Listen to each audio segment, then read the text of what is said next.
Bienvenue dans La Tête aux Pieds, le podcast qui explore la relation entre le corps et l'esprit.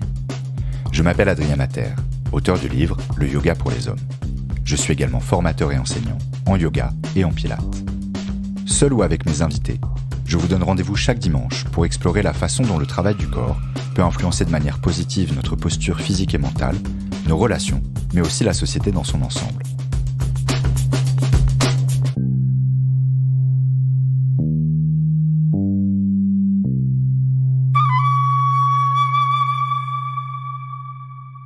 Bonjour et bienvenue dans La Tête aux Pieds.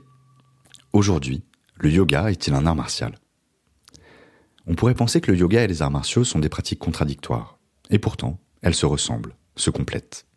J'ai étudié les arts martiaux traditionnels, mais aussi des formes de combat plus modernes, comme le MMA. Au fil d'un long parcours, je suis arrivé à l'autre bout du spectre, et j'ai enseigné le yoga vinyasa, une forme dynamique, mais aussi le yin yoga et le yoga nidra, des styles plus doux, orientés vers la relaxation et l'imagerie mentale. Dans cet épisode, j'aimerais vous parler de ce qui différencie ces pratiques, mais surtout de ce qui les rapproche. Le yoga est une voie d'accomplissement de l'individu. Ce processus est jalonné par des pratiques physiques, mentales, mais aussi par des principes éthiques qui ont pour but d'installer un état d'union chez la personne et lui permettre d'être plus en accord avec elle-même et son environnement. Il est intéressant de s'arrêter un instant sur le terme « individu », qui pour nous rime plutôt parfois avec isolement et égoïsme. Pourtant, le yoga a pour but de former des individus, des êtres indivisés, unis, alignés à la fois physiquement et psychiquement. Les arts martiaux répondent quant à eux à une nécessité première, celle de la survie. Dans l'imaginaire collectif, ce sont surtout des pratiques venues d'Asie. Mais pourtant, dans chaque région du monde, l'humain a développé des façons de se battre. Il y a quelque chose d'élémentaire dans le combat. Tout ce qui est vivant, les animaux et même les végétaux, mettent en place des stratégies pour se préserver et se développer. L'art martial, dans son acceptation première, est donc ce qui fait la différence entre la mort et la survie, non seulement d'un individu, mais aussi d'un groupe, voire d'une espèce. Comme disait Ip Man, un maître de kung-fu, à la fin du combat, il y en a un qui est debout et l'autre qui est par terre. Ce qui compte, c'est de rester vertical. Au fil des siècles, l'étude du combat s'est transformée, pour devenir elle aussi une voie d'accomplissement. En Asie, la rencontre des arts martiaux avec le taoïsme, le confucianisme et le bouddhisme a fait de la pratique une voie d'accomplissement de l'individu, lui permettant de s'intégrer à la société, mais aussi dans le monde. La médecine traditionnelle a elle aussi favorisé cette transition. Le savoir qui permettait de tuer a également permis de soigner. Dans des styles comme le qigong ou le tai chi, on trouve des applications de combat, mais aussi des exercices de santé qui permettent de renforcer les organes et de réguler la circulation de l'énergie, notamment grâce à la respiration. On voit donc que le yoga et les arts martiaux ont plus en commun que ce qu'on pourrait penser de prime abord. Sur le plan physique, il permet de développer la souplesse, la force, grâce aux postures et aux enchaînements qui composent la pratique. D'ailleurs, les postures de yoga proviennent probablement pour certaines du Kalaripayat, l'un des plus anciens arts martiaux du monde, développé en Inde du Sud. Un autre point qui les rassemble, c'est que, dans leur acceptation première en tout cas, ils n'ont pas pour but la compétition. Ni le yoga, ni les arts martiaux ne sont des sports. Sur le plan psychique, on retrouve de chaque côté un travail de concentration, de méditation, mais aussi des exercices sur la sensorialité. Le yoga comme les arts martiaux ont le potentiel de développer les aptitudes de ceux qui les pratiquent. On observe donc qu'elles sont accompagnées d'un ensemble de règles éthiques, comme les yamas en yoga ou le bushido dans les arts martiaux japonais.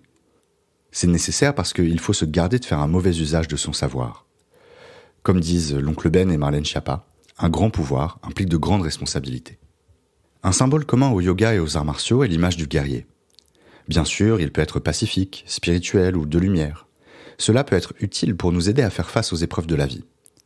Pourtant, il me semble que l'image du guerrier amène avec elle les notions de bataille, de victoire, de conquête. Et je pense qu'il existe peut-être d'autres figures d'identification plus positives.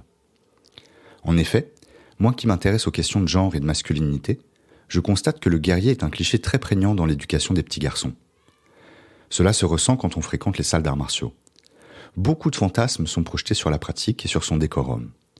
Mal comprise, cette figure du guerrier peut être une source de force et de persévérance, mais aussi de rigidité physique et émotionnelle. L'image du samouraï en particulier a été très romantisée, justement parce qu'il suivait un code moral censé l'élever, le bushido. On pourrait cependant considérer, au risque d'en décevoir certains, que les samouraïs étaient surtout des hommes de main, des vassaux sanguinaires au service des intérêts mesquins de leur seigneur. C'est seulement a posteriori que cette image a été idéalisée, et a notamment servi à l'embrigadement de la jeunesse japonaise pendant la Seconde Guerre mondiale, avec les conséquences que l'on sait. Ce petit pas de côté sera utile si l'on souhaite réfléchir à qui l'on souhaite s'identifier. Cette idée véhicule l'image de la guerre comme un espace où l'on révèle des qualités. On remet une pièce dans la machine du virilisme belliqueux, même malgré soi. J'ai rencontré des guerriers, des soldats, des tueurs. Ce que j'ai vu sur leur visage et dans leurs yeux ne m'a pas donné envie de suivre leurs pas. Ils ne me l'ont d'ailleurs pas conseillé. Comme l'a dit Maître Yoda, qui fait autorité en la matière, personne par la guerre ne devient grand. Vous voyez Yoda, Spider-Man, il y a des références puissantes quand même dans ce podcast. En yoga, Virabhadrasana est souvent traduit par le terme guerrier. Mais on pourrait plutôt parler de héros victorieux. Attention, pas de super-héros qui eux aussi guerroient, mais plutôt de héros. La crise récente nous a montré que les caissières, les livreurs à vélo ou les infirmières étaient des héroïnes ou des héros. Et pourtant, ils ne tapaient sur personne. Parfois pourtant, le combat ou la confrontation sont inévitables. Une notion centrale du yoga est l'ahimsa, la non-violence. En apparence, les arts martiaux sont tout l'opposé, puisque ces systèmes transmettent des techniques pour blesser ou tuer de façon efficace et parfois extrêmement cruelle. Et pourtant, il existe une certaine forme de non-violence dans les arts martiaux. J'ai connu un maître qui était une terreur, une bête de combat, qui avait dédié sa vie à la pratique. Au fil des ans, il s'était forgé une solide réputation sur les tatamis et sur le macadam. Pourtant, au fil des bourre-pifs, il avait réussi à alchimiser sa propre violence. Un jour, il préparait une démonstration pour une fête des associations avec son équipe. Juste avant de monter sur scène, un type s'est approché du groupe et a lancé « Alors, c'est qui le plus fort ici ?» Mon maître, malgré son expérience et ses connaissances, lui a simplement répondu « Mais c'est toi le plus fort ?» Le type ne savait plus quoi répondre et il a tourné les talons. Un autre maître, tout aussi fort que le premier, allait donner des cours de tai chi en prison. Le premier jour, un détenu s'est approché et lui a dit « C'est toi Bruce Lee ? Si on te saute dessus là, tous ensemble, qu'est-ce que tu fais ?» Et le maître lui a répondu « Bah tu sais, moi je suis vieux, je suis blessé. Ça se trouve, toi tout seul, tu me casses la gueule. » Pareil, l'autre était désamorcé. Ses potes se sont moqués de lui et le cours a commencé tranquillement. J'étais assez admiratif de cette façon de faire et je me disais que j'arriverais jamais à ce niveau-là. Pourtant, beaucoup plus tard, j'ai été embauché pour donner des cours de yoga dans un collège assez dur. J'ai rapidement vu que le yoga, ça les branchait moyen. Alors j'ai proposé les arts martiaux. Et il y en avait un dans le groupe qui était un peu le mal alpha et je voyais bien qu'il se demandait ce que ça ferait de me mettre son poing dans la gueule. Alors au moment de montrer les techniques, je lui ai demandé de venir avec moi au milieu du cercle. Et je lui ai dit, tu vas me mettre une claque. Et il était tout de suite beaucoup moins confiant. Il me dit, ah non, je vais pas te mettre une claque. J'ai un peu insisté, et il a mis la claque. Et j'ai pas bloqué. J'ai pris la claque devant tout le monde. Et j'ai expliqué que quand on faisait des arts martiaux, parfois on prenait des coups et qu'il fallait savoir garder son calme. Il a recommencé, et là j'ai bloqué. Mais toute son agressivité était partie. Il avait plus du tout envie de se battre contre moi. Une autre fois, toujours dans le même collège, j'avais 6 élèves. J'essayais de leur faire pratiquer un travail à 2. Mais ils étaient assez dissipés, c'était pour ça qu'ils venaient au cours de yoga d'ailleurs. Comme ils écoutaient pas, j'ai dit à 2 d'entre eux de m'attaquer. Ils se sont mis à essayer de me frapper, et moi je bloquais. Et puis les autres étaient déconcentrés aussi, alors j'ai dit aux 2 autres de venir, puis finalement aux 2 derniers. Et on a combattu comme ça, à 1 contre 6, pendant une demi-heure dans la salle de classe. Et c'était un peu comme jouer avec des chatons. Je les bloquais, je les frappais, mais je leur faisais pas mal. Au bout d'un moment, ils commençaient à être un peu crevés. Il me disait, mais pourquoi vous transpirez pas, vous, monsieur ? Je dis, parce que j'ai l'habitude.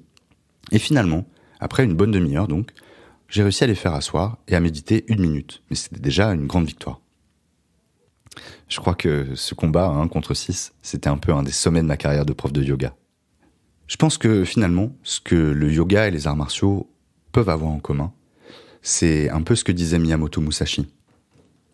Il faut développer un savoir utile à tout moment et des connaissances utiles en toute chose. Sun Tzu disait que l'art de la guerre, ça consiste à vaincre sans combattre. On n'est pas fort quand on peut casser la gueule à tout le monde, mais plutôt quand on n'a plus besoin de taper sur personne. Ça permet de distinguer la force de la violence. On peut combattre sans faire la guerre, et même on peut œuvrer plutôt que combattre. Merci, et à bientôt. Merci d'avoir écouté La Tête aux Pieds. Si ça vous a plu, n'hésitez pas à laisser plein d'étoiles sur Apple Podcast, à me suivre sur les réseaux et à en parler autour de vous. Pour pratiquer avec moi, rendez-vous sur mon site adrienmater.com. Je vous donne rendez-vous dimanche prochain pour un nouvel épisode. En attendant, prenez soin de vous et bonne semaine.